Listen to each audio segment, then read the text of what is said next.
नमस्कार दोस्तों, स्वागत है आप सभी मित्रों का हमारे YouTube चैनल एनमी कार्नर में। समय हो रहा है सुबह के 9। और जी हाँ दोस्तों, आज है एक त्यौहार हिंदू नागपंचमी का। इस नागपंचमी की आप सभी को ढेर सारी शुभकामनाएं। और आप हैं इसमें जुड़ चुके हैं लाइव एनमी कार्नर पर रमेश चंद्र के साथ। तो आज की वीडियो में हम आपसे बात करेंगे वही मुगल काल की, यानी बात सिर्फ इतनी है, कहानी वही है, बस किरदार बदले हैं। वही कहानी है, वही बात है मुगल की काल की, वही झगड़े, वही कहानी, वही किरदार, बस नए किरदारों में हम फिर ढालेंगे। इस बार अकबर ना होकर शाहजहां ना होकर जहांगीर ना होकर इस बार औरंगजेब होगा। किरदार बदले हुए हैं, किरदार का नाम है औरंगजेब। तो आज की वीडियो में हम बात करेंगे आपसे औरंगजेब के बारे में, लेकिन इसके पहले थोड़ी सी हम बात फिर उसी मैप पे करेंगे जिस मैप को हम आपको दिखाकर एक कॉन्सेप्ट याद दिलाना चाहते हैं कि साम्राज्य विस्तार सबसे अधिक जिस शासक के क्षेत्र में हुआ उस शासक का नाम है औरंगजेब। औरंगजेब दक्षिण विजय करता है और दक्षिण विजय में वो पूरे दक्षिण भारत में एक दक्षिण का सिर्फ कार्नर वाला हिस्सा छोड़कर टोटल सदर्न इंडिया पर शासन करने वाला शासक मुगल शासक होता है औरंगजेब। अगर उसके पहले देखा जाए तो डेक्कन को नहीं जीत पाए थे, ना ही अकबर जीत पाया, ना ही शाहजहां, ना ही जहांगीर। तो ये डेक्कन का एक हिस्सा अभी भी बचा हुआ था, वो हिस्सा ये था, लेकिन उसकी कमी पूरी करता है औरंगजेब। और औरंगजेब के शासनकाल में आकर मुगल काल का सबसे बड़ा साम्राज्य विकसित होता है। इसके पीछे दक्षिण विजय के पीछे इसका क्या कारण था, क्या उसका रिजल्ट था, इसकी भी हम बात करेंगे। आज हम आपसे चर्चा करेंगे औरंगजेब के बारे में। औरंगजेब की जीवनी से लेके औरंगजेब के काल में जितने विद्रोह हुए हैं, चाहे वो सतनामी हो, चाहे जाटों का विद्रोह हो, चाहे छत्रसाल बुंदेला का विद्रोह हो, ये सब विद्रोहों की जितने भी रिवोल्ट हो रहे हैं उन रिवोल्ट की भी हम बात करेंगे आपसे। इन रिवोल्ट की बात करने के साथ साथ जो सदर्न इंडिया में इसका जो अभियान था इसकी भी हम आपसे चर्चा करेंगे। और बात करेंगे जो मराठाओं से इनका संघर्ष होता है, इसकी भी हम डिटेल में बात करेंगे। एक वीडियो हम लेकर आएंगे जिसमें हम मराठा की पूरी वंशावली डिस्कस करेंगे और उसमें हम आप शिवाजी से लेकर पूरी कहानी आपको डिटेल में बताएंगे, लेकिन यहाँ पे हम केवल आप इनका रेफरेंस से अपना काम चलाएंगे। तो ये थी आज की पूरी वीडियो की एक हल्की सी झलक। इस वीडियो में हम क्या क्या बात करेंगे वो था। और अंत में जब हम बात करेंगे तो हम सिख धर्म के जो जितने भी 10 गुरु हुए हैं उन 10 गुरुओं पर एक संक्षिप्त चर्चा करेंगे। तो आइए आज की जो आपकी झलक थी, उस झलक के बाद हम चलते हैं अपने किरदार में, औरंगजेब में। औरंगजेब की अगर हम बात करें दोस्तों, तो औरंगजेब का जो जन्म होता है वो होता है 1618 में। स्थान होता है दोहद, स्थान का नाम है दोहद। ये जन्म होता है 1618 दोहद में। दोहद कहाँ है? दोहद यह स्थान पड़ता है उज्जैन के पास। उज्जैन, जी हाँ, वही उज्जैन जो मध्य प्रदेश में है। जी हाँ, वही उज्जैन जहाँ से विकास दुबे को पकड़ा गया था, वही उज्जैन है। और ये आप देखेंगे ये उज्जैन के पास दोहद नामक एक स्थान है, वहीं पर जन्म होता है किसका? औरंगजेब का। औरंगजेब की जो पत्नी थी इनका नाम था रबिया बीबी।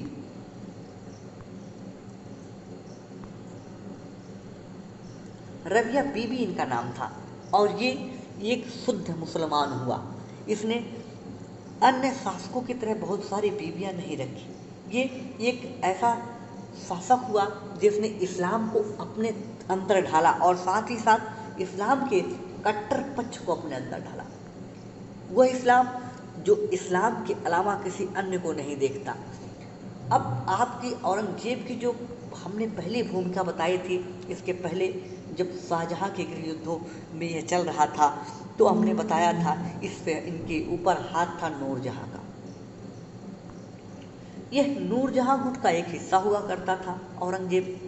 और नूरजहां गुट सक्सेस होता है और गद्दी पर आता है और यहाँ पे पूरी तरह से हार जाता है शाहजहां गुट।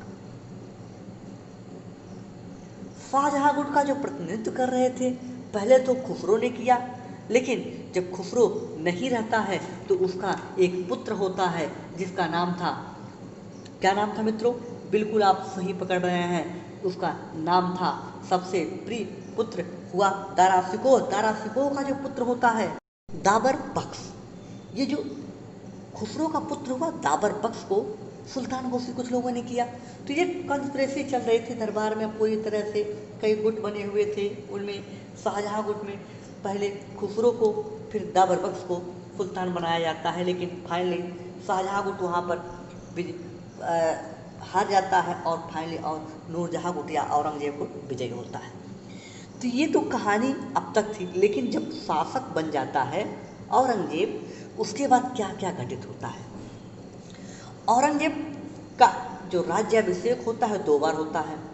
पहली बार 1658 में होता है और दूसरी बार 1 साल बाद, ठीक अगले साल 1659 में होता है। 1659 में जो इसका राज्याभिषेक होता है वो होता है दिल्ली में, और जो 1658 में होता है ये होता है आगरा में। आगरा में राज्याभिषेक कराने के बाद दोबारा ये अपना राज्याभिषेक कराता है 1659 में दिल्ली में। कहाँ पे? लाल किले पर। वही लाल किला जहाँ लाल किले के प्राचीर से अक्सर संबोधित करने लोग आया करते हैं, उसी लाल किले के प्राचीर पर ये 1659 में राज्याभिषेक कराता है। और जैसे ही शासन में आता है, इसने कुल जितने 80 करोड़ को, लगभग 80 करोड़ की न्यूज़ खबर मिलती है, 80 प्रकार के जो टैक्स थे इन्हें पूरी तरह से समाप्त कर दिया। और इसे एक उपनाम के नाम से जानते हैं जिसका नाम था जिंदा पीर। चर्चा ये है जिंदा पीर क्यों कहते हैं? ये स्वभाव से बहुत ही कट्टर, इस्लाम के प्रति इसकी कट्टरता बहुत थी, और इतना कट्टर हुआ ये कि अपने सामने किसी अन्य धर्म के फॉलोअर को देखना पसंद भी नहीं करता था। अगर इस्लाम धर्म की उन्नति नहीं हो रही है तो इस्लाम धर्म की ये कमी तो कतई नहीं बर्दाश्त कर सकता। इसके लिए इसके जितने भी इस्लाम धर्म के कोई भी जो भी रिलीजन था जो इसको टक्कर दे रहा था, उस धर्म को, उस रिलीजन को यह पूरी तरह से समाप्त कर देना चाहता था। जिसका परिणाम भारत में अगर होगा, तो भारत में अगर ऐसा कंपटीशन होगा तो आपको पता है भारत में ऐसा कंपटीशन केवल हिंदू रिलीजन दे सकता है, और इसीलिए ये सबसे ज़्यादा प्रभाव हिंदू रिलीजन पर डालता है उस समय। अगर बात करें तो आप देखेंगे इसकी कट्टरता कई रूपों में दिखती है, जिसकी अभी हम आपसे डिटेल में बात करेंगे। इतना ही नहीं, लेकिन ये धार्मिक कट्टरता थी, ये इसकी धार्मिक कट्टरता है। लेकिन आप देखेंगे धार्मिक कट्टरता और राजनीतिक जीवन में बड़ा ही अंतर होता है। ये धार्मिक कट्टरता में हिंदू को नहीं देखना चाहता था, लेकिन ये अपने शासनकाल में अगर देखा जाए इसके राजनीतिक जीवन में सर्वाधिक मात्रा में हिंदू इसके यहाँ सूबेदार हुए। लगभग 33% सूबेदारों में, टोटल सूबेदारों का 33% हिंदू मनसबदार हुए या सूबेदार हुए, और ये पूरे मुगल काल में सर्वाधिक थी। यानी सर्वाधिक संख्या में जो मनसबदार नियुक्त हुए थे हिंदू, वो औरंगजेब के शासनकाल में होते हैं। ये एक थोड़ा सा कंट्रोवर्सी हमें दिलाता है कि ये हिंदू को पसंद नहीं करता था, हिंदू धर्म को, हिंदू को नहीं, ध्यान रखिए, हिंदू धर्म को, हिंदुज़म को पसंद नहीं करता था, लेकिन अपने यहाँ सूबेदार में सबसे अधिक हिंदू रखा था। ये थोड़ा सा कंट्रोवर्सी, इसे ध्यान रखिएगा। दूसरी बात, एक कंट्रोवर्सी और होता है, ये अपने शासनकाल में पूरी तरह से संगीत पर बैन लगा देता है, क्योंकि जो मूल इस्लाम है उस संगीत को नहीं मानता। इसीलिए इस्लाम, जो मूल इस्लाम है, वो जो सूफीज़म है, वो सूफीज़म को मना कर देता है, डिनाई कर देता है। क्यों? क्योंकि सूफीज़म संगीत पे बल देता है, और जो इस्लाम है उस संगीत को मना कर देता है, संगीत नहीं होता। अब देखिए यहाँ पे एक इशू और होता है, जो औरंगजेब है ये अपने यहाँ म्यूजिक को पूरी तरह से बैन कर देता है, और जब म्यूजिक को बैन कर देता है तो इसका एक उल्टा प्रभाव ये पड़ता है, इसके काल में म्यूजिकल जो क्रिएशन थी या कहें संगीत की जो रचनाएं थी सर्वाधिक मात्रा में पूरे मुगल काल में इसी के शासनकाल में हुई।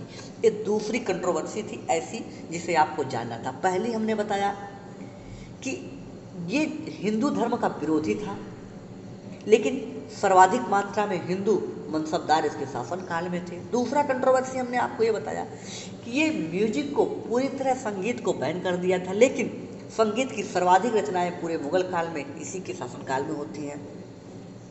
ये आप थोड़ा सा यहाँ पे कथन में आ सकता है जहाँ से आप थोड़े से कंफ्यूज हो सकते हैं, इसलिए मैंने यहीं पे बता देना उचित समझा। लेकिन अब देखिए इसके शासनकाल में कुछ और घटनाएं होती हैं। इसके शासनकाल में एक विद्रोह होता है। अच्छा, ये शासन में आता है 1658 में बताया, जहाँ पे पहली बार आगरा में इसका राज्याभिषेक होता है, और इस शासनकाल इसका चलता है 1707 तक। एक लंबा शासनकाल है। इस लंबे शासनकाल में कई विद्रोह इसके यहाँ होते हैं। अब इसके विद्रोहों की अगर हम बात करें तो सबसे पहले हम विद्रोह की अगर हम बात पे चर्चा करें तो पहला विद्रोह होता है जाटों का विद्रोह। जाट आप समझ लेना होगा, जाट क्या थे। जाट एक लड़ाकू प्रकार की एक प्रजाति थी, एक जाति थी जो उत्तर प्रदेश के यूपी, जो उत्तर प्रदेश का हिस्सा है, पश्चिमी उत्तर प्रदेश, मथुरा, इटावा और आगरा के आसपास के क्षेत्र में अगर देखें तो इनका वर्चस्व हुआ करता था। और मथुरा के आसपास क्षेत्र में ये बड़े प्रबल हुआ करते थे जाट। आज भी वहाँ पे जाट की जनजातों की संख्या बड़ी ज़्यादा। अभी आपने देखा था जाट आंदोलन हुआ था रिसेंटली, तो आप देखेंगे वहाँ पे काफ़ी अधिक मात्रा में थे। और दूसरी चीज़, जी एक रिवोल्ट करते हैं 1669 में। कौन? वही जाट जो मथुरा, आगरा और मैनपुरी, हाथरस, अलीगढ़ के आसपास वाले क्षेत्र में फैले हुए थे। यही जाट एक विद्रोह करते हैं। उस विद्रोह का कारण क्या था? उस विद्रोह का कारण ये होता है कि पाटन मंदिर एक है, पाटन का सोमनाथ मंदिर गुजरात में है, जिसे मोहम्मद गौरी ने एक बार लूटा था। आपको हमने बताया था मोहम्मद गजनवी ने लूटा था, गजनी ने लूटा था और हारा था, छापा जब मारा था। तो ये आपको बताएं कि ये जो सोमनाथ का पाटन मंदिर है, इस पाटन मंदिर को औरंगजेब ने बड़ी बुरी तरह से तोड़ फोड़ मचाई। यहाँ पे इसे तोड़ा। यहाँ पे जब तोड़ फोड़ मचाता है तो आपको पता होना चाहिए जो जाट होते हैं वो शैव धर्म के पुजारी होते हैं। उनका शिव से लेकर बड़ा ही रुझान होता है, और जब उन्हीं के इष्ट देव की मंदिर तोड़ी जा रही है तो विरोध तो करेंगे ही। तो विरोध करना उनका स्वाभाविक था। और जाटों के इस समय विरोध का जो लीडर था, जो नेतृत्व कर रहा था, उनका नाम गोकुल था। गोकुल के नेतृत्व में एक विरोध हो गया। विरोध क्यों हुआ? इसलिए कि पाटन का जो सोमनाथ मंदिर है वहाँ पर औरंगजेब ने बड़ी लूटपाट मचाई थी, उसे तोड़ा था। इसके कारण विरोध हुआ। विरोध के परिणाम स्वरूप नेतृत्व उठाया गोकुल ने। गोकुल जैसे नेतृत्व उठा रहा था उसी समय आप देखेंगे 1669 की बात है, 1670 में आते आते औरंगजेब एक मंदिर और तोड़ देता है, और वो होता है केशव राव का मंदिर। केशव राव का मंदिर। अब इस मंदिर को तोड़कर वो मस्जिद वहाँ निर्माण करा देता है। जब मस्जिद बनाता है तो ये चीज़ पूरे हिंदुओं में फैल जाती है, और इतना ही नहीं, वहाँ पे जो जाट आंदोलन था और प्रबल हो जाता है। यानी ये मंदिर तोड़कर मस्जिद बनाना आग में घी की तरह काम किया। और आप देखेंगे प्रत्यक्ष रूप से एक युद्ध होता है गोकुल और औरंगजेब की सेनाओं के बीच, और ये युद्ध था तिलहट का युद्ध। तिलहट के युद्ध में गोकुल मारा जाता है और धीरे धीरे यह जाट विद्रोह समाप्त हो जाता है। जाट विद्रोह स्टार्ट हुआ था 1669 में। यहाँ तक अगर बात क्लियर हो तो आगे चलें। अब इसके बाद 1669 का 70 का समय जैसे ही बीता, उसी समय इसी बात को लेकर जो एक एंटी हिंदू सेंटीमेंट डेवलप हो गया था इसके शासनकाल में, कि ये एंटी हिंदू की बात करता है, कि ये सेंटीमेंट बहुत तेज़ी से फैल रहा था। इसी बात को लेकर एक सतनामी साधु थे, एक सतनामी साधु, ये हिंदू धर्म से रिलीजन से बिलोंग करते हैं और इनका एक सेनापति था, एक सेना सैनिक था जो मोहम्मदन था, जो मुस्लिम था।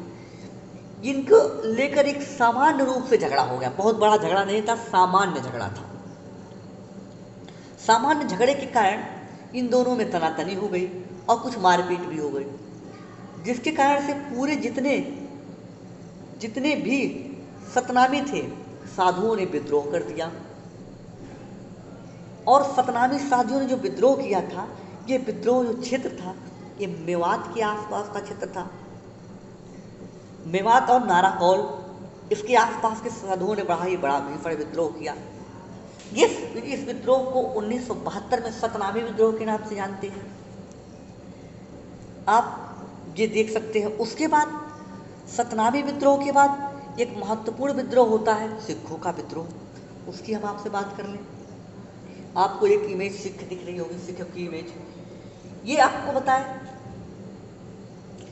सिख को भी हिंदू धर्म से जोड़कर देखा जाता था और अभी भी देखा जाता है।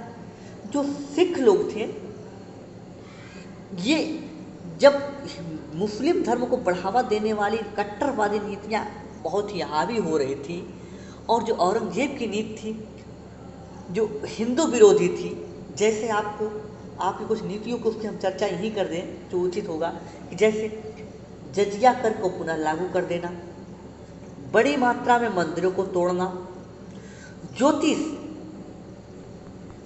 पे पूरी तरह से वो रोक लगा दिया और मंदिर निर्माण के कार्य को बंद कर दिया, चाहे वो प्राइवेट हो चाहे सरकारी, यानी चाहे राज दरबार की तरफ से मंदिर का निर्माण हो या फिर व्यक्तिगत रूप से, पूरी तरह से दोनों पे रोक लगा दिया। संगीत पे हमने बता दिया वो प्रतिबंध लगा देता है। ये जो काल है, ये जो समय है, आप देखेंगे कि सभी हिंदू सेंटीमेंट से जुड़ते हैं। मंदिर के निर्माण का रोक लगाना, मंदिर को तोड़ना, संगीत जो आप देखेंगे एक शैव धर्म में नैनार और अलवार संत जो होते हैं, जो गायन के माध्यम से ही ईश्वर से जुड़ने का प्रयत्न करते हैं, उस पर पूरी तरह से बैन लग गया। ज्योतिष जो हिंदू धर्म से बिलोंग करता है, उस पर बैन लग गया। तो ये लगा कि पूरे हिंदू धर्म को ये तोड़कर मसल देना चाहता था। इस कारण से और उसमें सिख लोग भी शामिल हो गए। आज जो सिख लोग इनकी इस नीतियों का विरोध करना स्टार्ट किए और विरोध का जो नेतृत्व कर रहे थे, वो नेतृत्व करता थे इस नीति का गुरु तेग बहादुर सिंह। तेग बहादुर सिंह ने इसका बहुत ही पुरजोर विरोध किया और आपको बता दें ये सिख धर्म के 9वें गुरु थे, 9th। औरंगजेब ने शेख तेग बहादुर को अपने दरबार में बुलाया कि गुरु तेग बहादुर जी आइए, बड़े सम्मान से बुलाया। और जब सम्मान से बुलाया, लेकिन जो प्रस्ताव रखा वो प्रस्ताव गुरु तेग बहादुर की प्रतिष्ठा का था। वो प्रस्ताव ऐसा था जो गुरु तेग बहादुर के आत्म स्वाभिमान पर ठेस पहुंचाता है। उसने कहा कि अगर आप यहाँ आए हैं तो आपको हम तभी सुरक्षित वापस जाने देंगे जब आप हमारे यहाँ हमारे धर्म को यानी इस्लाम धर्म को अपना लेंगे। आप इस्लाम धर्म को स्वीकार करिए, तभी आप सुरक्षित हैं। गुरु तेग बहादुर ने इसका पुरजोर विरोध किया और एक आंदोलन स्टार्ट हुआ जिसका नाम था सिख विद्रोह। यही पृष्ठभूमि थी सिख विद्रोह के स्टार्ट होने की। अब सिख विद्रोह जब स्टार्ट होता है तो ये बहुत ही तोड़फोड़ मचाता है। इस काल में देखेंगे 1775 का समय है। 1775 में औरंगजेब ने गुरु तेग बहादुर सिंह को पकड़वा लिया और पकड़वा कर उन्हें मृत्युदंड की सजा दे दी। और जब मृत्युदंड दे दिया जाता है तो जो सिख धर्म के लोग जो विद्रोह पे आए थे वो और तीव्रता से विद्रोह करना स्टार्ट कर दिए। अब जो वास्तव में जो सिख विद्रोह का वास्तविक रूप था अब सामने आया। इस समय यह रूप सामने आता है और ये बहुत ही व्यापक रूप से फैलता है। और देखिए इतना ही नहीं, इसके बाद एक और विद्रोह होता है, वो है छत्रसाल। छत्रसाल बुंदेला का विद्रोह बहुत ही छोटा सा है। ये इसकी शुरुआत तो की थी एक चंपत राय नाम के व्यक्ति ने। चंपत राय नामक व्यक्ति ने शुरू की थी और इस विद्रोह को आगे बढ़ाया था छत्रसाल बुंदेला ने। और चूंकि छत्रसाल बुंदेला ने बहुत ही बड़ा रोल अपनाया था और इसीलिए इस विद्रोह को बुंदेला विद्रोह के नाम से भी जाना जाता है। और इसके बाद एक मेजर विद्रोह वो होता है जो इसके ही पुत्र के द्वारा कर दिया जाता है। इसके पुत्र आप देख रहे होंगे, इसके पुत्र का नाम था औरंगजेब, अकबर। औरंगजेब के पुत्र का नाम था अकबर। ये इसके बाबा का भी नाम था, इसके दादा परदादा का भी नाम था। लेकिन आप ध्यान रखिएगा, ये इसके पुत्र अकबर की बात कर रहे हैं, न कि हम उस अकबर की बात कर रहे हैं जो हुमायूं का पुत्र था। हम इसके पुत्र औरंगजेब के पुत्र अकबर की बात कर रहे थे। इसने 1681 में एक विद्रोह कर दिया और विद्रोह करने के बाद बड़ा ही ट्विस्ट होता है, क्योंकि अब तक 1681 तक 1600 के समय तक आप देखेंगे कि जो भारत है वो भारत में दक्षिण में आप देखेंगे एक और शक्ति बहुत तेजी से उभर रही थी जिसका नाम था मराठा। मराठा अपनी दावेदारी पेश कर दिए थे बहुत तेजी से। और इस समय मराठाओं ने मुगल के सामने सबसे बड़ी चुनौती पेश की। आपको एक इमेज दिखाते हैं, आप उस मैप से समझे। ये जो मैप आपको दिख रहा है, यहाँ पे देखेंगे इस क्षेत्र में अभी मुगल कार्यरत है, लेकिन इसी समय इस क्षेत्र में मराठा बहुत तेजी से एक्टिव हुए और मराठाओं का प्रभुत्व इतना होता है समय समय पर कि वो दिल्ली तक आते हैं। लेकिन अभी जब तक औरंगजेब है तब तक वो मराठा इस क्षेत्र तक फैले हुए हैं और मराठाओं ने बहुत बड़ी चुनौती दी है अक्सर इनको। तो जो इनका पुत्र औरंगजेब होता है, उसने जब विद्रोह किया तो विद्रोह करने के बाद जब उसने विद्रोह किया, विद्रोह करने के बाद वो ठीक उसी वर्ष भाग जाता है वहाँ से और भागकर मराठा की शरण में जाता है। और मराठा के उस समय पेशवा थे संभाजी, वहाँ पे संभाजी हुआ करते थे। संभाजी के उस शरण में जाता है और संभाजी जब उसे शरण दे देते हैं तो उससे इन दोनों की तनातनी बन जाती है, यानी मराठा और मुगल की, मराठा वर्सेस मुगल हो जाते हैं। और 1681 में जब उसे शरण दे देते हैं, 1682 का समय है, ये अकबर वहाँ से भागकर फारस निकल जाता है और ये जो इसका रिवोल्ट है वही समाप्त हो जाता है। लेकिन इसने एक बीजारोपण कर दिया मराठा वर्सेस मुगल का, जो बहुत ही भयंकर रूप में आगे आने वाला है। लेकिन इसने जो बीजारोपण किया है उसे अभी हम होल्ड करेंगे, लेकिन अभी हमारी आगे आपसे बात होगी कि यही पृष्ठभूमि थी, यही मराठा वर्सेस मुगल की पृष्ठभूमि थी जिसके कारण औरंगजेब दक्षिण विजय पर निकलता है। अब हम बात करेंगे आपसे कि मराठा से दक्षिण विजय पर क्यों निकला वो।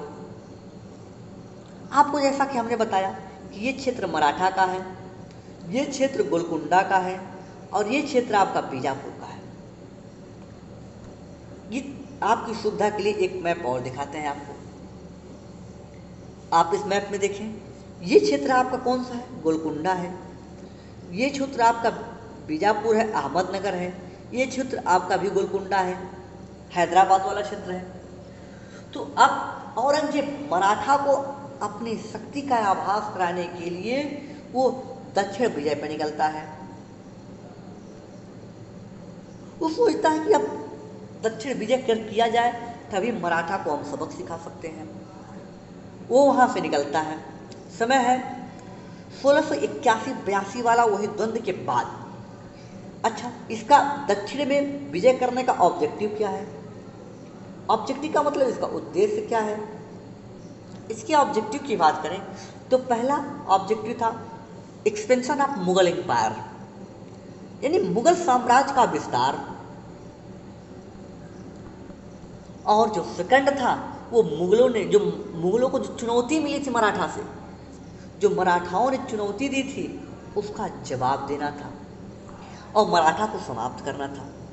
ये दो ऑब्जेक्टिव थे इसके। इस दो ऑब्जेक्टिव के साथ ही औरंगजेब दक्षिण विजय की ओर निकलता है। और दक्षिण विजय की ओर जब निकलता है तो सबसे पहले अभियान करता है बीजापुर का। ये बीजापुर का अभियान करता है। बीजापुर में जब ये अभियान करता है तो यहाँ का सुल्तान हुआ करता है सिकंदर आदिल शाह।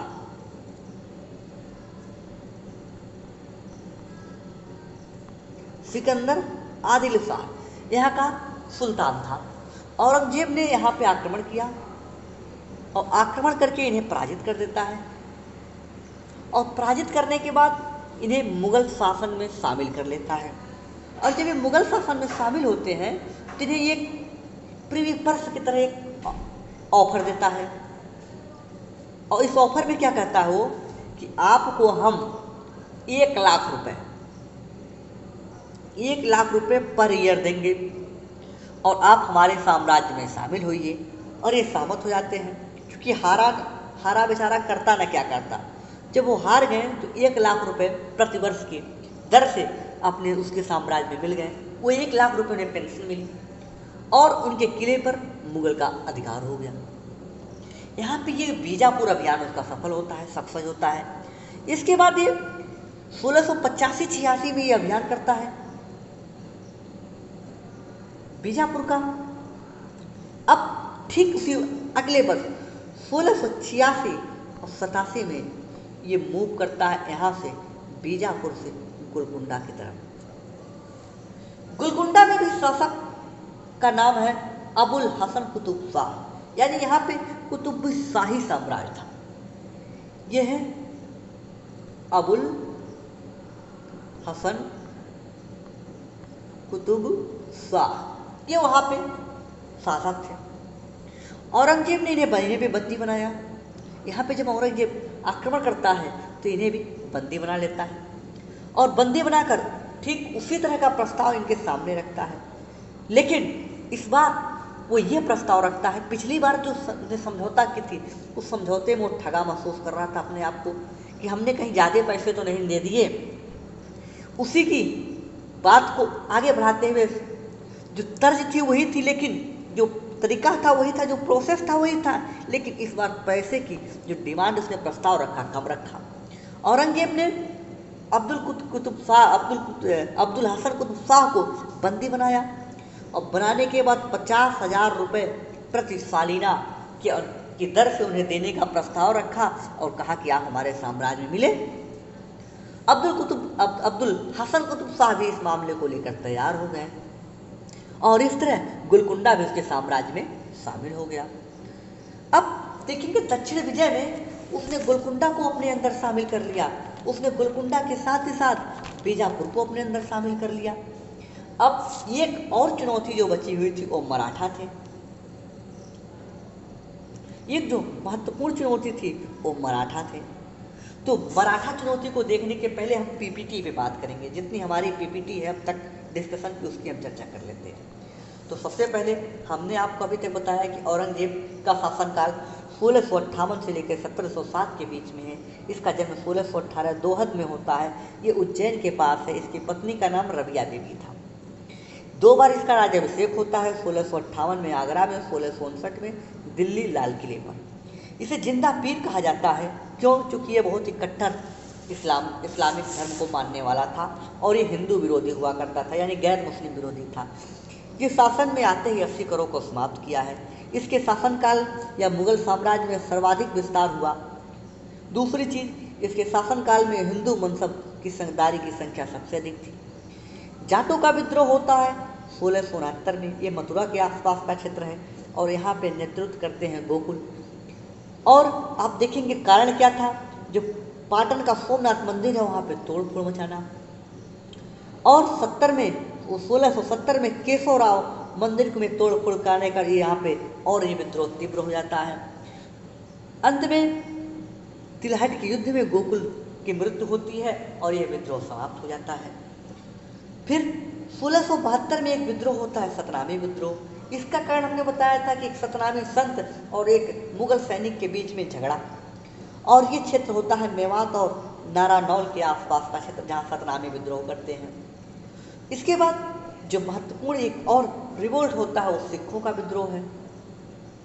सिखों के विद्रोह में हमने बताया कि औरंगजेब की जो धार्मिक नीति थी इसका विरोध करने के लिए सिख सामने आए और उनका नेतृत्व कर रहे थे गुरु तेग बहादुर। औरंगजेब की धार्मिक नीति थी वो क्या थी? वो जजिया कर को तत्काल लगाया था, मंदिर निर्माण पर रोक लगा दी थी, ज्योतिष पर रोक लगा दिया था, मंदिर तोड़ने का आदेश दे दिया था, संगीत पर प्रतिबंध लगा दिया था। ये सेंटिमेंट जो एंटी हिंदू सेंटिमेंट से जुड़ रहे थे। अतः गुरु तेग बहादुर सिंह ने यहाँ पे विद्रोह किया। विद्रोह करने का मतलब विरोध किया। विरोध करने के बाद औरंगजेब ने उन्हें बुलाया अपने दरबार में और कहा कि आप इस्लाम धर्म को स्वीकार कर लें। और ये गुरु तेग बहादुर की डिग्निटी की बात थी। अब डिग्निटी आप समझ सकते हैं, डिग्निटी क्या होती है? बहुत ही बड़ी चीज, गरिमा। गरिमा की बात थी और वो अपनी गरिमा बचाने के लिए इसका विरोध करते हैं। उन्होंने कहा कि हम इस्लाम को तो कतई ही स्वीकार नहीं कर सकते, कोई और शर्त होती तो भले कर लेते, लेकिन इस्लाम धर्म, अपने धर्म को बदलकर हम खुद एक बड़े समूह के लीडर हैं और हम अपने समूह को, अपने धर्म को बदलकर इस्लाम को स्वीकार कर लें, ऐसा हो नहीं सकता। इनके इस विरोध के कारण औरंगजेब ने इन्हें पकड़वा कर 1775 में मृत्युदंड देता, फांसी दे देता है। छत्रसाल बुंदेला का एक छोटा सा रेफरेंस हमने आपको बताया है। उसके बाद 1681 में एक विद्रोह होता है इसी के पुत्र के द्वारा, अकबर विद्रोह करके मराठा संभाजी की शरण में जाता है और यहाँ से एक नई कहानी आती है, मुगल वर्सेस मराठा। और 1682 में फारस चला जाता है। अब देखेंगे, अब मराठा में ये दक्षिण, चूंकि मराठा से बदला लेना है, मराठाओं की जो चुनौती थी उसे समाप्त करना है, इसलिए वो दक्षिण विजय के लिए सोचता है। और दक्षिण विजय का इसका ऑब्जेक्टिव एक और था, expansion of the empire, Mughal empire का विस्तार करना। आप देखिए, साम्राज्य के विस्तार और मराठाओं की चुनौती को समाप्त करने के उद्देश्य से दक्षिण विजय करता है। और दक्षिण में सबसे पहले ये बीजापुर का अभियान करता है। बीजापुर का जो शासक था सिकंदर आदिल शाह था। औरंगजेब उसे पराजित करता है और उसके किले पर अधिकार करता है। 1 लाख रुपए पेंशन प्रतिवर्ष से देकर उसके साम्राज्य को मुगल साम्राज्य में मिला लेता है। उसके बाद 1686-87 में गोलकुंडा का अभियान करता है और गोलकुंडा का जो शासक है अबुल हसन कुतुब शाह है। औरंगजेब ने इसे बंदी बनाया और 50,000 रुपये वार्षिक रूप से पेंशन दिया और इसके भी साम्राज्य को मिला लिया। इतनी बातों के बाद अब तीसरी जो चैलेंज आती है वो मराठा देते हैं। मराठा की अगर हम बात करें तो मराठा कैसे चैलेंज कर रहे हैं मुगल एम्पायर को। इस पूरे चैलेंज की जो डिटेल की कहानी है उसको हम अगले वीडियो में बताएंगे, नेक्स्ट वीडियो में। लेकिन अभी आप एक रेफरेंस से केवल हम आपका काम चलाना चाहते हैं। आप देखिए, जब मराठाओं से संघर्ष होता है तो ये मराठा जी, तो पहली बात आपको मैंने बताया कि मुगलों को सबसे बड़ी चुनौती, सबसे बड़ा चैलेंज देने वाले यही हैं। और शिवाजी के नेतृत्व में मुगलों से लगातार इनका संघर्ष चलता रहा है और जो अभी तक चल रहा था। समय 1689 का है। औरंगजेब ने संभाजी को बंदी बना लिया। वही संभाजी जिसने उसके पुत्र अकबर को शरण दी थी। और शरण कब दी थी? 1681 में। 7 साल बाद बंदी बना लेता है। हमने आपको बताया कि अभी 85-86 में वो बीजापुर का अभियान करता है, 86-87 में वो गोलकुंडा का अभियान करता है और 89 में वो संभाजी को बंदी बना लेता है। इन लगातार वो दक्षिण विजय पर है। हर साल वो दक्षिण विजय में कोई ना कोई बड़ा इवेंट कर रहा था और संभाजी को बंदी बनाकर उनकी हत्या कर देता है। और हत्या करने के बाद मराठा राज्य पर मुगलों का अधिकार हो जाता है। और अब देखेंगे तो दक्षिण विजय में जो पूरा दक्षिण भारत है वो मुगलों के अंतर्गत आ जाता है। ये मराठा समय समय पे आप देखेंगे बड़े ही क्षेत्र में फैलते रहे मराठा साम्राज्य। इसकी पूरी डिटेल वीडियो हम लेकर आएंगे। तो ये दक्षिण विजय तक आपने देखा औरंगजेब की, कि औरंगजेब का दक्षिण विजय कैसे कहाँ तक फैलता है। और इसके बाद अगर हम आपसे बात करेंगे तो आप एक और औरंगजेब के कुछ ऐतिहासिक चीज़ें जो हुई उनकी हम बात कर लें, कुछ चर्चा कर लें। कौन कौन सी ऐसी घटनाएं हैं जो औरंगजेब ने की अब तक। अगर देखें तो जो कुछ ऐसी घटनाएं, कुछ ऐसे महत्वपूर्ण कार्य हैं जो आप औरंगजेब के बारे में आपको चर्चा करनी आवश्यक है आपसे। जैसे 1663 में औरंगजेब ने अपने पूरे साम्राज्य पर, जितने और जहाँ तक इसका साम्राज्य था, उस पूरे साम्राज्य पर सती प्रथा पर बैन लगा दी। ये एक बड़ा ही प्रोग्रेसिव काम था।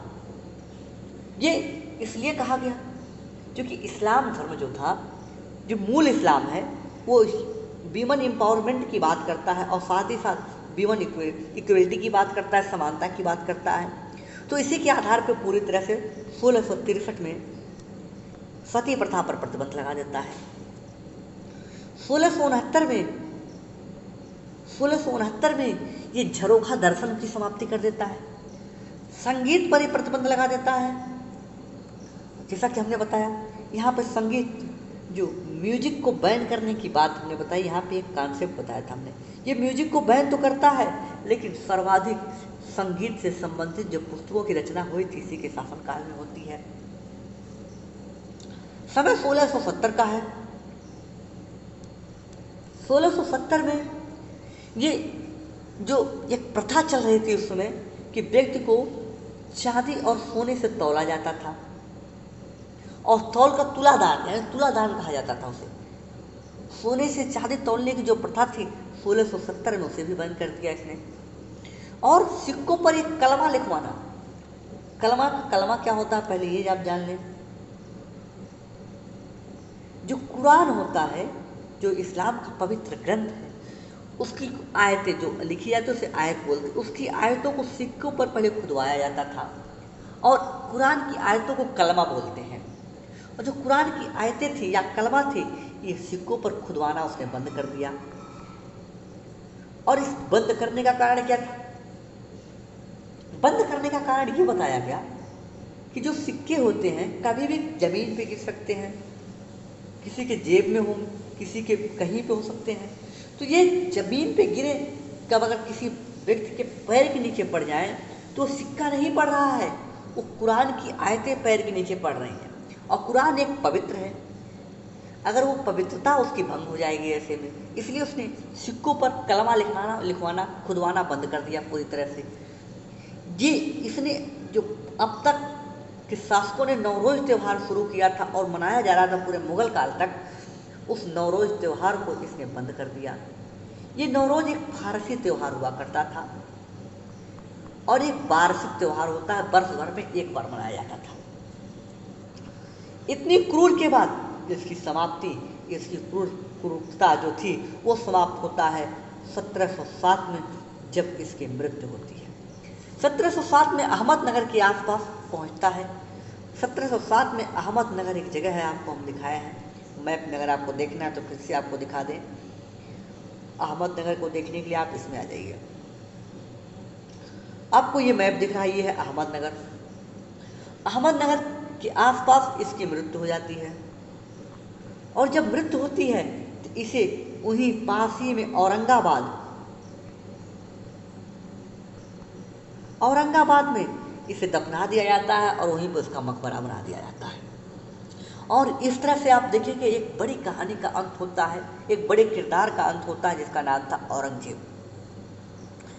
इसके किरदार अभी बीच बीच में कई जगह इनपुट करेंगे जब मराठा पढ़ेंगे डिटेल में तब।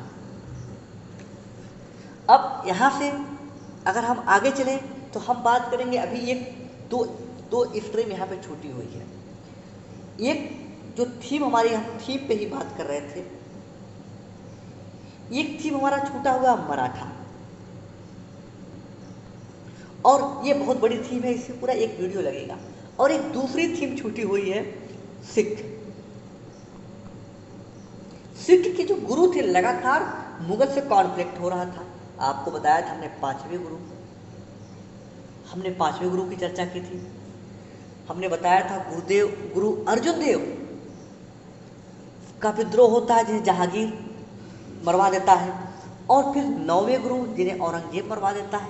तो ये आप देखेंगे लगातार इनके बीच कॉन्फ्लिक्ट, विवाद बना हुआ है। अब अगर इसकी हम बात करें तो हमें अब चूंकि अभी हमारे पास टाइम बचा हुआ है, अभी समय हो रहा है 9:41, तो अभी 10 मिनट का टाइम हमारे पास, मैं मान के चल रहा हूँ। इस 10 मिनट में हम सिख टॉपिक को कंप्लीट कर देंगे। जो सिख के 10 गुरु हुए उनकी एक लिस्ट देंगे और उनके क्या क्या महत्वपूर्ण कार्य उसकी बात करेंगे। तो आइए हम पहले ये टॉपिक कंप्लीट कर लें सिख को। इस इमेज में आइए, आप देखेंगे जो सिख धर्म था, उस धर्म को जो सबसे पहले गुरु हुए जिसने इस धर्म की स्थापना की, उनका नाम था गुरु नानक। गुरु नानक 1469 से लेके 1539 के तक का समय है जब ये सिख धर्म के गुरु की उपाधि लिए हुए हैं और इनका कुछ योगदान है इनके धर्म में। पहली बात, इन्होंने सिख धर्म की स्थापना की थी। दूसरी जो महत्वपूर्ण चीज थी, ये हिंदू और मुस्लिम एकता को बढ़ावा देते थे। आप देखेंगे इन्हीं के समकालीन एक कबीर दास जी थे। कबीर दास जी भी इसी थीम पे काम करते थे, जो हिंदू और मुस्लिम एकता को बढ़ावा दिया करते थे। इन दोनों के दर्शन काफ़ी एक दूसरे के समानता थे, एक दूसरे से काफ़ी मेल जोल थे। क्यों? क्योंकि कबीर दास जी हिंदू और मुस्लिम को बढ़ावा देते हैं। कबीर दास जी भी जो मूर्ति पूजा है इसका विरोध करते हैं, जो कर्मकांडी थी उसका विरोध करते हैं। जी हाँ, वही काम गुरु नानक जी करते हैं। ये भी मुस्लिम और हिंदू एकता को बढ़ावा देते हैं, ये भी कर्मकांड का विरोध करते हैं और इन्होंने स्थापना की सिख धर्म की। इसके बाद इनकी सत्ता को जो संभालते हैं उनका नाम है गुरु अंगद। ये दूसरे गुरु होते हैं, ये गुरु नानक के शिष्य थे और इन्होंने जो गुरु नानक ने जो शिक्षाएं दी उन शिक्षाओं को आसान भाषा में आकर जनता को फैलाया, आसान भाषा प्रदान की। और ये दूसरे गुरु थे जिनका समय 1539 से लेके आप देखेंगे या 1538 से लेके 1552 के बीच में है। इस शासन काल में वो इस काल में वो इस धर्म के गुरु रहते हैं। लेकिन इसके बाद 1552 के बाद जिनको सत्ता ट्रांसफर होती है वो होते हैं गुरु अमरदास। अमरदास जी 1538 से लेकर 1538 से लेकर 1552 अंगद है और 1552 से लेकर 1574 तक ये होते हैं अमरदास, जो तीसरे गुरु हुए। और ये गुरु अंगद के शिष्य थे। आप देखिए क्रम चल रहा है, इनके शिष्य गुरु अंगद और गुरु अंगद के शिष्य, यानी शिष्यों की एक परंपरा चल रही है। गुरु अंगद के शिष्य थे और गुरु अमरदास का सबसे महत्वपूर्ण जो रोल है, इन्होंने सती प्रथा को अपने क्षेत्र में बैन किया था। अपने क्षेत्र में सती प्रथा का बहुत बड़ा विरोध किया था और विरोध करके उसे बैन कराने की कोशिश की थी। उसके बाद जो चौथे गुरु होते हैं उनका नाम है गुरु रामदास। गुरु रामदास का अगर शासनकाल हम बात करें तो 1574 से लेकर 1581 तक के बीच में ये गुरु रहते हैं और ये गुरु अंगद के शिष्य हैं। जो चौथे गुरु होते हैं ये गुरु अमरदास के शिष्य, अंगद के नहीं। जो चौथे गुरु होते हैं गुरु रामदास, ये गुरु अमरदास के शिष्य हैं। अब यहाँ से आप देखेंगे इन्होंने एक काम किया, गुरु रामदास ने शिष्य परंपरा को समाप्त करके गुरुओं की परंपरा को पैतृक कर दिया। ये सबसे बड़ा इनका कार्य है। और ये अकबर के समकालीन थे और अकबर इनसे बड़ा प्रभावित था। अकबर के समकालीन थे और अकबर इनसे बड़ा ही प्रभावित था। और इसके बाद जो पांचवें गुरु होते हैं जिन्हें आप देखेंगे होते हो, उनका नाम था गुरु अर्जुन देव। ये जहांगीर के समकालीन थे और जहांगीर के समकालीन होने के कारण आप देखेंगे जहांगीर इन्हें मरवाता है। कब? जब ये जहांगीर के बेटे जो खुसरो है, खुसरो के रिवोल्ट को ये सह देते हैं, सहायता करते हैं और इस विद्रोह के कारण, जो कि सहायता देने के कारण गुरु अर्जुन देव को ये जो जहांगीर है वो उनको मरवा देता है। और इनके शासनकाल में एक महत्वपूर्ण चीज, गुरु अर्जुन देव के अपनी संत परंपरा या गुरुदेव की गुरु जी की परंपरा में हुआ क्या, इन्होंने जितने उपदेश दिए थे इन उपदेशों का टोटल संकलन किया, संकलन करके इन उपदेशों को रखा। ये थे आपके गुरु अर्जुन देव। गुरु अर्जन देव के बाद जो छठवें गुरु हुए, छठवें गुरु, इनका नाम था गुरु हरगोविंद। गुरु हरगोविंद क्या करते हैं, आप देखिए सिख धर्म को अगर देखें तो यहाँ पे जब जहांगीर इनको मार देता है या मरवा देता है, तो इन्होंने उनसे सीख लेकर जो सिख धर्म था उन्होंने सैनिक संप्रदाय की शुरुआत की, लड़ाकू बनाना स्टार्ट कर दिया और शाहजहां के खिलाफ ये विद्रोह करते हैं। ये शाहजहां के समकालीन थे और शाहजहां के खिलाफ ये रिवोल्ट करते हैं, विद्रोह करते हैं। और इनके बाद जो एक महत्वपूर्ण गुरु आते हैं वो होते हैं 7वें गुरु हरराय। गुरु हरराय ये दारा सिखों, इनसे बहुत, जो दारा सिखों था इनका बड़ा सम्मान किया करता था। और ये दारा सिखों शाहजहां का पुत्र था, हमने बताया था, और इनका बड़ा सम्मान किया करता था और बहुत ही प्रभावित था। और इसके बाद जो 8वें गुरु हुए उनका नाम हरकिशन था।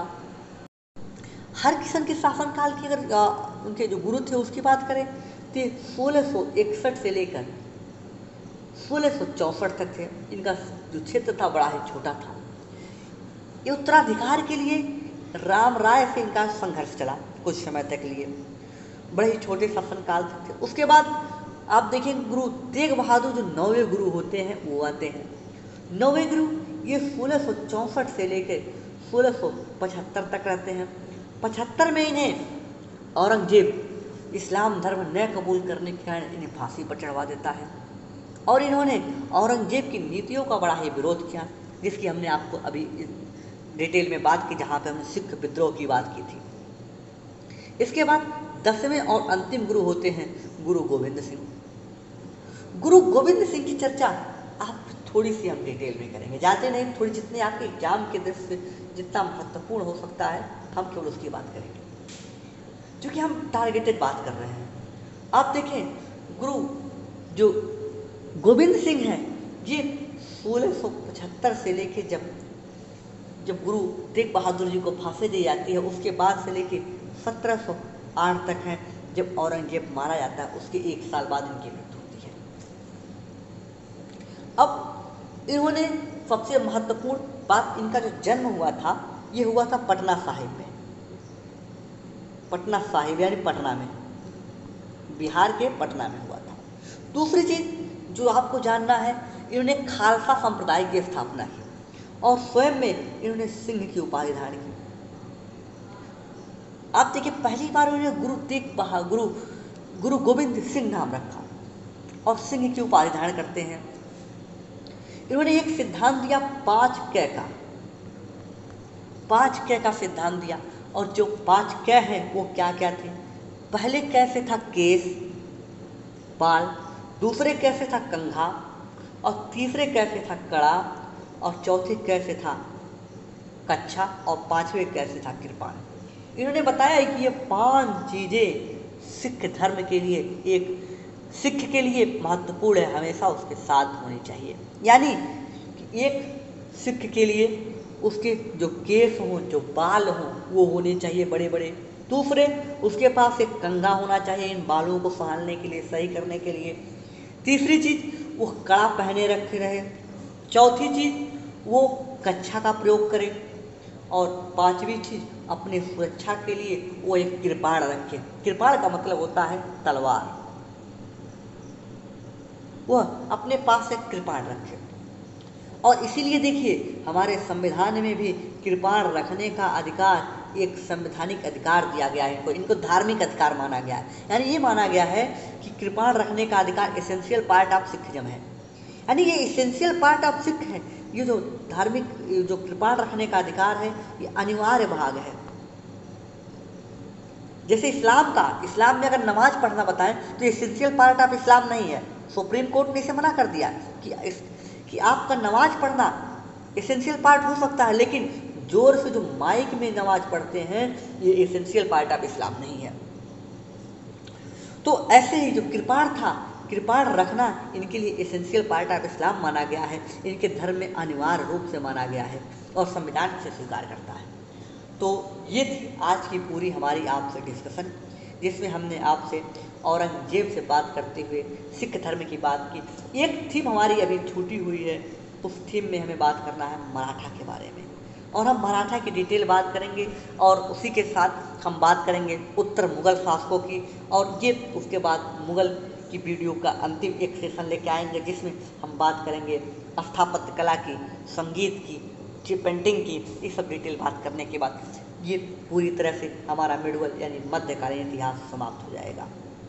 तो ठीक है, रुकेंगे आज हम यहीं पर, मिलेंगे आप सभी मित्रों से अगले वीडियो में। तब तक के लिए रमेश चंद्र का प्रणाम स्वीकार करें। हाँ मित्रों, अगर अभी तक आपने हमारे चैनल NME कॉर्नर को अभी तक आपने सब्सक्राइब नहीं किया है तो प्लीज़ दोस्तों इस चैनल को अधिक से अधिक सब्सक्राइब करें, अपने दोस्तों को बताएं और अपने दोस्तों को हमारा नंबर भी दें, और उस नंबर पे आप कनेक्ट करें हमसे व्हाट्सएप पे ले मटेरियल ले।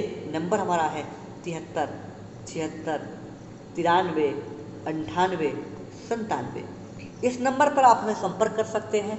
कॉल नहीं, आप व्हाट्सएप कीजिए, मैं तुरंत रिप्लाई करूँगा, और जितने भी आपकी सेवा हो सकती है, सहायता हो सकती है, हमारी तरफ से की जाएगी। मेरा नाम रमेश चंद्र है, एक बार मैं आपको और बता देता हूँ। ठीक है दोस्तों, तो आज के लिए यहीं पर मिलेंगे आपसे अगले वीडियो में। समय हो चुका है 9:53, जो कि बहुत होता है। लगातार हम 2-3 दिन से 53, 9:53, 9:54 तक ही छोड़ रहे हैं आपको, हमें दुख भी होता है, लेकिन इस बात की खुशी है कि हम टॉपिक को जल्दी जल्दी कंप्लीट कर रहे हैं और हमारे साथ आप लाइव सेशन में बने हुए हैं। ठीक है मित्रों, तो मिलेंगे आपसे अगले वीडियो में। तब तक के लिए आज्ञा दीजिए रमेश चंद्र को। जय हिंद, जय भारत।